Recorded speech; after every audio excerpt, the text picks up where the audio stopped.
all, Brenda Smith here with you today to share with you another process video of my hybrid pocket pages. Today I'm working with Just Jaimee's newest storyteller collection, Bryce, that she's released in the month of March 2015, and I love this collection, and you will often find me saying that about Just Jaimee's collections because they're all fabulous, but this one in particular, there's just something about it that called to me. So I've opened up a 24 by 12 canvas in Photoshop, and I'm going through my folders and adding all my cards to my canvas. As is often the case with Jaimee's stuff, I am definitely going to have to edit down because I'm adding too many cards onto my canvas, and I haven't even gotten to the square cards yet. Who knows if I'll be able to work those onto my page. But there are just so many great ones, and there you will see me turning on the snap to grid. I prefer to have the snap on because it makes placing the cards a little bit easier than trying to line them exactly up with the grid. Because that floral card, the 4x6, is so bold, I'm trying to move around the cards just to make sure that there's not too much color concentrated in any one area of the spread. So that striped card, because it does mimic the same colors as the floral card, I want to move it further away from the floral card. Now that I have my cards mostly in the location where I want them, I am going to open up my iPhoto and start going through my photos and figure out which ones I would like to put into this spread. This spread will be covering parts of February 2015. I guess now's a good time to mention that I mostly approach my project life with a monthly approach, which means for me I'm not overly concerned about all the photos on one spread happening within 1 week. Sometimes I feel compelled to create a spread, a 2-page spread that covers just one day, because I have a lot of photos, or it was a special event. Or you will find that there will be some weeks that just only have a couple of photos. So I like the monthly approach because it gives me the freedom to be able to combine whichever photos I prefer to make a spread. So what I'm doing now is resizing my photos down to a 3x4.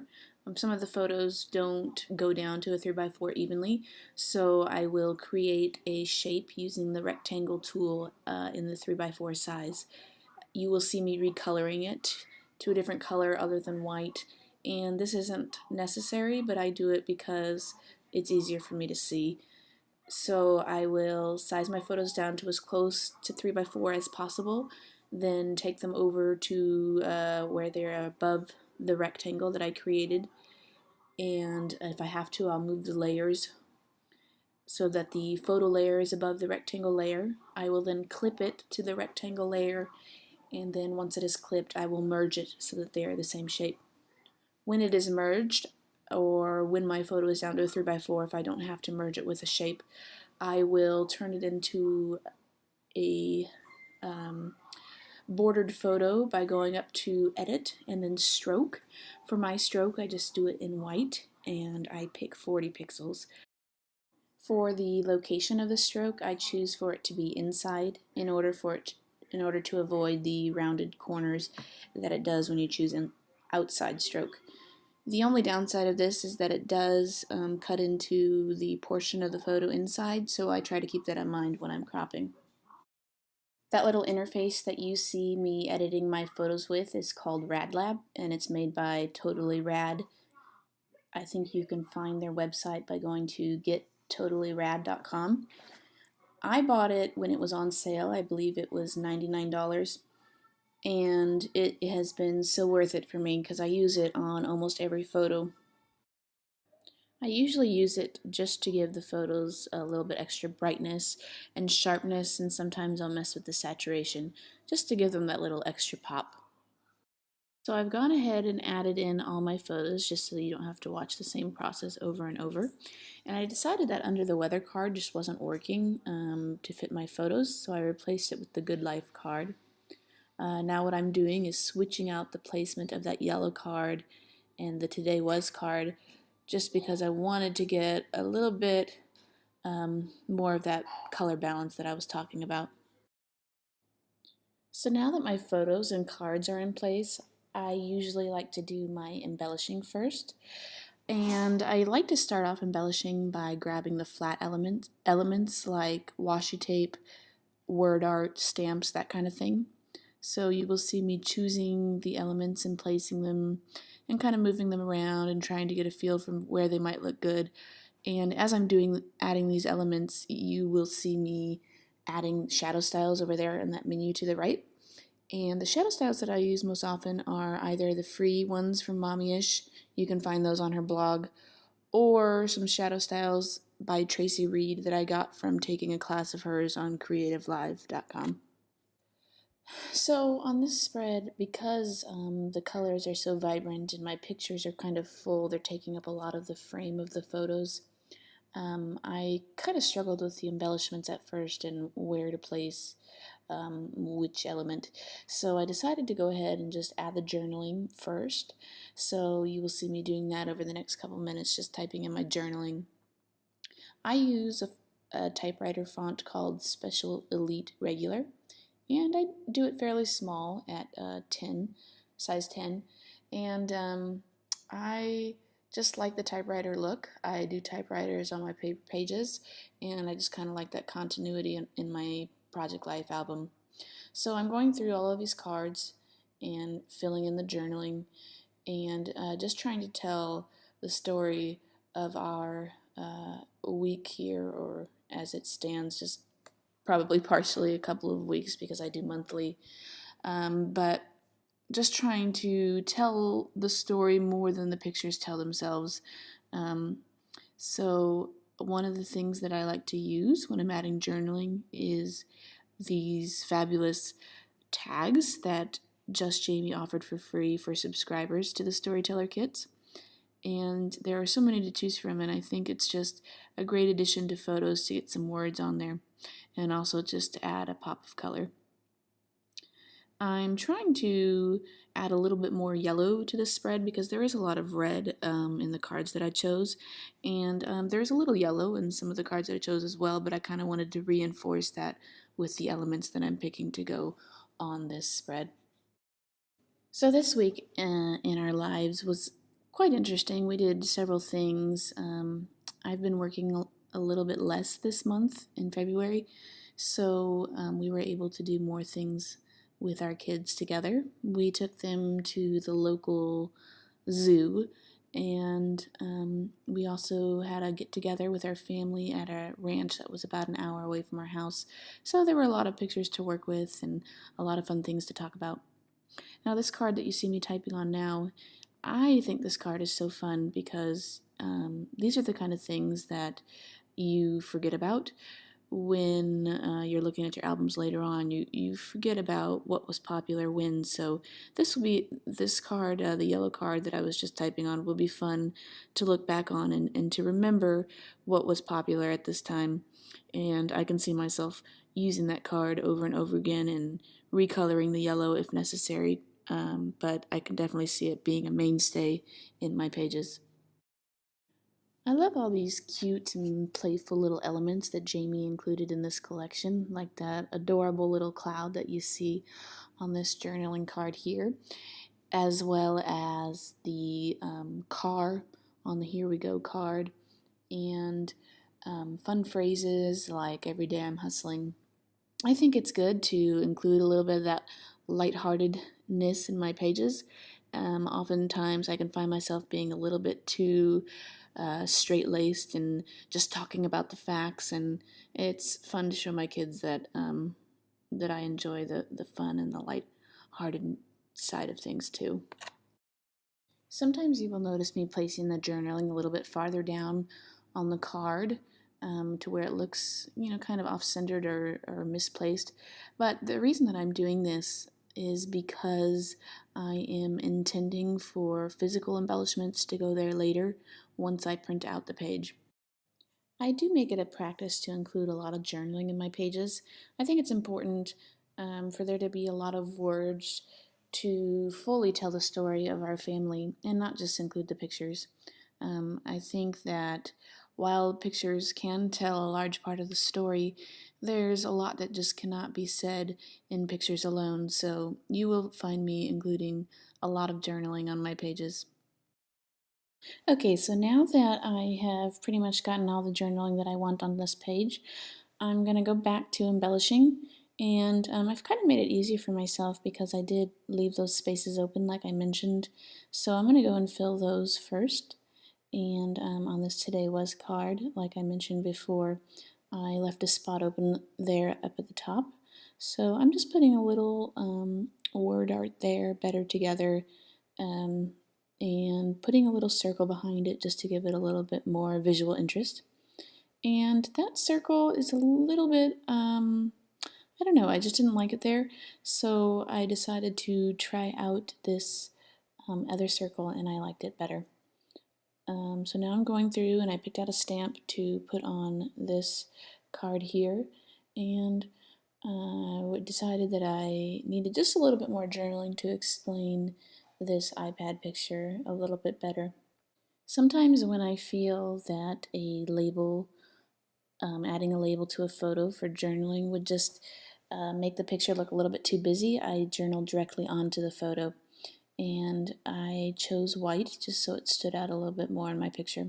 So I'm continuing with adding embellishments to the spots that I left open. I added a best friends to that striped card with the picture. And now I'm going through and trying to figure out what is a good embellishment for this journaling card talking about me shooting this shotgun for the first time.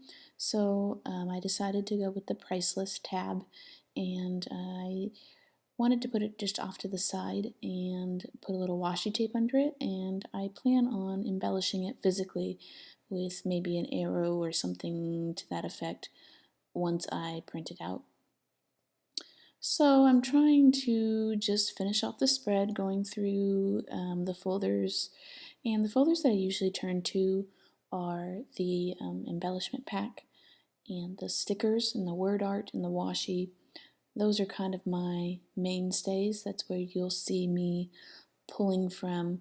And word art for me is just, you can't get enough word art. So I practically use the entire folder of word art before I'm done embellishing. This picture here that I'm going to add the LOL to is of my son clowning while driving a car around the ranch that we were at. And my son is such the jokester, so I have a lot of photos of him giving me silly faces or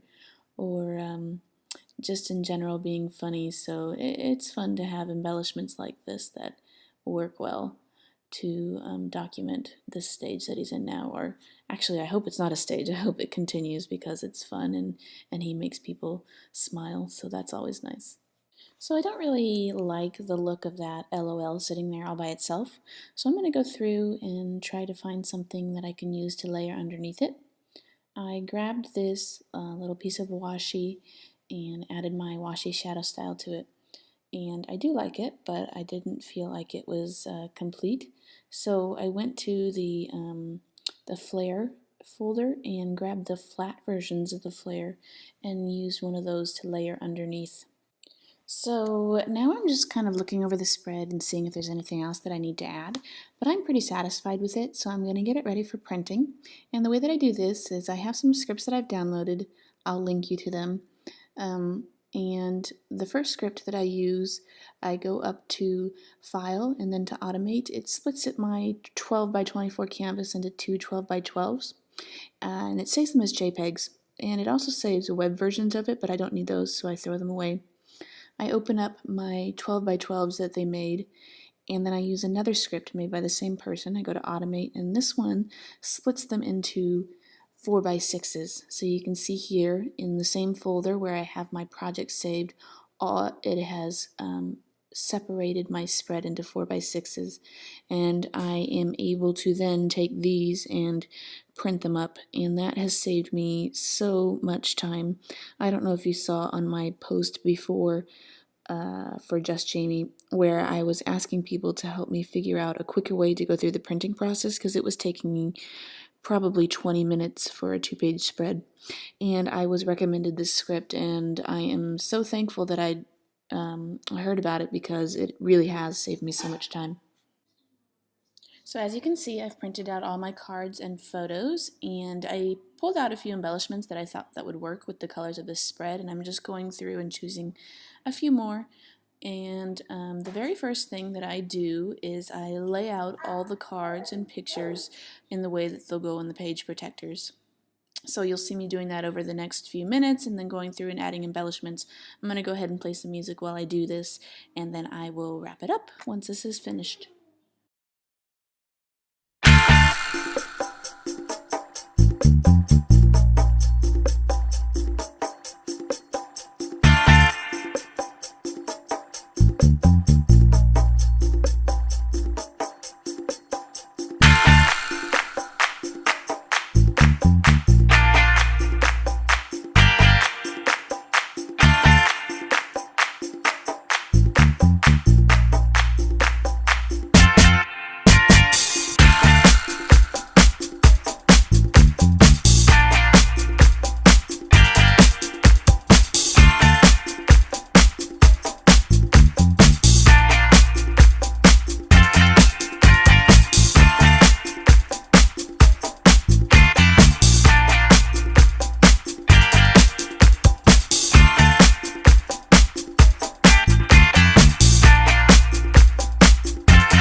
And this is the picture of my final spread. If you need any photographing tips on how to take pictures of your layouts, I've discussed some tips in my previous posts for Jaimee, and I can link you to those in this blog post today. So that is all I have for you today. Thank you so much for watching, and I look forward to making another video soon.